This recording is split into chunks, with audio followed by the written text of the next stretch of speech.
Assalamualaikum warahmatullahi wabarakatuh. Alhamdulillazi at'amana bini'matil imani wal islami wassalatu wassalamu ala syedina Muhammadin khairil anam wa ala alihi wa sahbihi wa tabihi alat dawan ashada ala ilaha. Yang sama-sama kita hormati Bapak Dedi Suryadi SPD selaku guru pembimbing bahasa Indonesia dan teman-teman yang semuanya insya Allah dirahmati oleh Allah Subhanahu wa Ta'ala dan insya Allah dalam selalu lindungan Allah Subhanahu wa Ta'ala. Tidak lupa pula salawat berangkaikan salam yang selalu kita curahkan kepada junjungan besar kita, yaitu Nabi Muhammad Sallallahu Alaihi Wasallam, karena berkat rahmat dan karunia beliaulah yang telah membawa kita dari zaman jahiliyah menuju zaman modern, zaman yang penuh cahaya, zaman yang memiliki teknologi yang tinggi seperti yang kita rasakan pada saat ini. Alhamdulillah, alhamdulillah, alhamdulillahirabbil alamin. Marilah kita bersalawat bersama, karena apabila kita bersalawat bersama akan keras. Bersama berarti makin banyak, makin bagus, makin banyak, makin maju. Apapun yang dilakukan sendiri kurang maju dan terasa berat. Benar apa tidak? Kita hidup di era yang banyak sekali atas kepemimpinan pemerintah. Maka dari itu, pentingnya dalam politik yaitu mengurus negara. Pemimpin negara yang baik yaitu mempunyai etika, dan kita sebagai masyarakat jangan mau disogok dan janganlah kita memeras caleg karena dilarang dalam Islam. Ini semua berhubungan dengan pendidikan moral.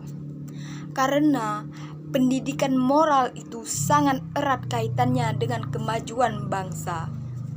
Dan jika sebuah bangsa terdiri atas masyarakat yang memiliki moral yang baik, maka aspek kehidupan negara pun juga akan baik.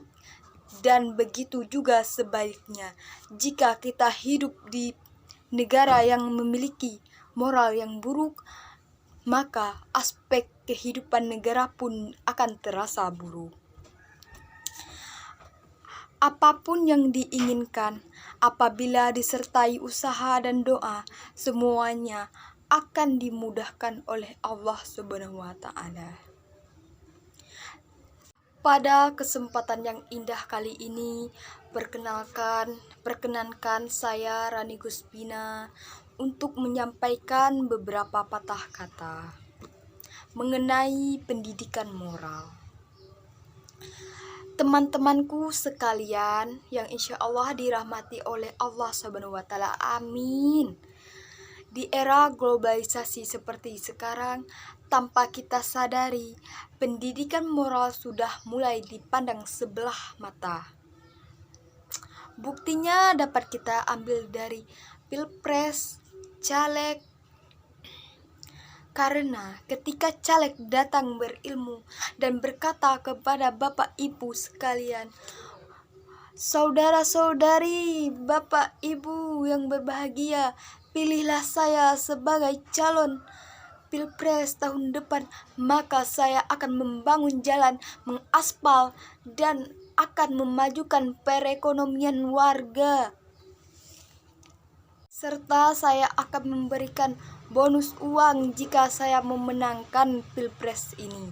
Mendengar mengenai bonus uang, semua warga pun berbondong-bondong, rela berdesak-desakan datang ke sana hanya untuk uang. Maka kita dari itu melihatnya sungguh rendah moral warga kita saat ini. sungguh rendah. Hanya karena uang yang tidak seberapa, kita rela merusak masa depan bangsa Indonesia. Kita lihat akan jadi apa Indonesia jika warganya seperti ini semua. Kita sadari calon pemimpin yang akan kita pilih itu sudah baik apa belum, amanah apa belum, karena hanya demi tidak seberapa uang tadi kita rela memilihnya. Nauzubillah min zalik. Betul apa betul? Pastinya betul. Maka dari itu pentingnya kita memilih pemimpin yang bagus untuk menata negara kita. Pemimpin yang baik yakni yang mempunyai etika, dan kita sebagai masyarakat jangan mau sogok dan janganlah kita memeras caleg. Hai teman-teman semua, di sini adakah yang anak dewan? Adakah yang bapak ibunya calon pilpres? Jika ada, setelah pulang sekolah nanti jangan lupa bertanya, hai bapak ibu, jika kamu memang ingin menyalonkan diri untuk menjadi pemimpin bangsa, jadilah pemimpin bangsa yang baik, yang mampu menjadi teladan oleh masyarakat tanpa adanya uang sogok menyogok. Contoh lain dapat kita ambil yaitu dari kalangan remaja. Remaja pada zaman sekarang tawuran, tidak memikirkan bagaimana orang tua mencari uang bersusah payah untuk menyekolahkannya. Mereka hanya berpikir tawuran. Ini karena berada di era globalisasi. Semua tanpa kita sadari terjadi akibat kurangnya pendidikan moral dan etika dalam pelajar. Itulah kenapa dinamakan pendidikan nomor 1. Raihlah pendidikan hingga negeri Cina, yakni artinya raihlah pendidikan seluas mungkin hingga kita dapat mengontrol diri untuk masa depan, untuk menata apa yang kita inginkan yang ada di masa depan. Pelajar zaman sekarang bahkan bukan hanya tawuran, mereka saja kurang etika dan moral terhadap orang tua. Mereka berani melawan orang tua, membantah, serta bahkan sekarang tidak heran lagi di dunia maya ada yang anak yang mempenjarai orang tua kandungnya. Alangkah rendahnya pendidikan moral di era sekarang. Maka dari itu, marilah kita memperkuatkan iman kepada Allah Subhanahu wa taala, karena pendidikan moral merupakan salah satu dari kunci iman. Dan kita tidak boleh sekali-sekali pun tidak boleh melawan membantah orang tua. Tapi yang saya lihat pada zaman sekarang sangat miris. Bahkan seorang anak yang dichat sama pacarnya, sayangnya, atau apapun itu zaman sekarang, yang udah makan belum? Udah. Yang udah tidur belum? Belum, nanti dulu temanin ya. Yang aku mau itu, iya nanti aku beliin. Sedangkan sama orang tuanya, nak tolong ambilin itu nak. Apalah mama nih, aku nih mau tidur, aku nih mau cetan, ambillah sendiri.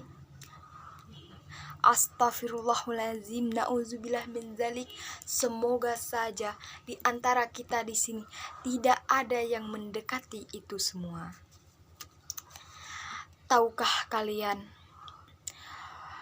kunci kesuksesan itu yakni dari kesuksesan yaitu memperbaiki hubungan kita dengan Allah Subhanahu wa taala dengan cara memperbaiki sholatmu, ibadahmu. Jangan sampai bolong-bolong. Ini enggak, maghrib sholat, isya enggak, subuh sholat, asar enggak, zuhur enggak. Alasannya, Masya Allah. Selanjutnya, memperbaiki hubunganmu dengan sesama manusia. Contohnya dengan teman, itu terlalu jauh, oke lah. Dengan keluarga yang satu rumah, satu atap. Kita memperbaiki hubungan kita dengan keluarga. Contohnya, sebelum ke sekolah, budayakan mencium tangan orang tua kita. Itu tandanya sudah menghormati mereka. Mau sukses, mau sukses, mau jaya, maka lakukanlah apa yang telah saya bicarakan. Orang yang tidak mempunyai ilmu itu adalah orang yang paling hina, paling tercela, dan orang yang mempunyai ilmu itu adalah orang yang paling mulia, orang yang jauh dari kata tercela, orang yang sangat diagung-agungkan di sisi Allah Subhanahu wa taala. Dan orang yang mempunyai ilmu itu akan dimudahkan segala urusannya oleh Allah Subhanahu wa taala. Mungkin itu saja yang dapat saya sampaikan. Apabila ada kata-kata yang salah, itu murni dari saya. Apabila ada yang benar dan dapat dimanfaatkan dalam kehidupan sehari-hari, itu datangnya dari Allah. Lebih dan kurangnya saya mohon maaf kepada Allah, saya mohon ampun. Dan apabila ada kata-kata saya yang menyinggung perasaan semuanya, saudara-saudari dan semua yang menonton video ini, saya mohon meminta maaf. Akhir kata saya ucapkan wabillahi taufik wal hidayah. Wassalamualaikum warahmatullahi wabarakatuh.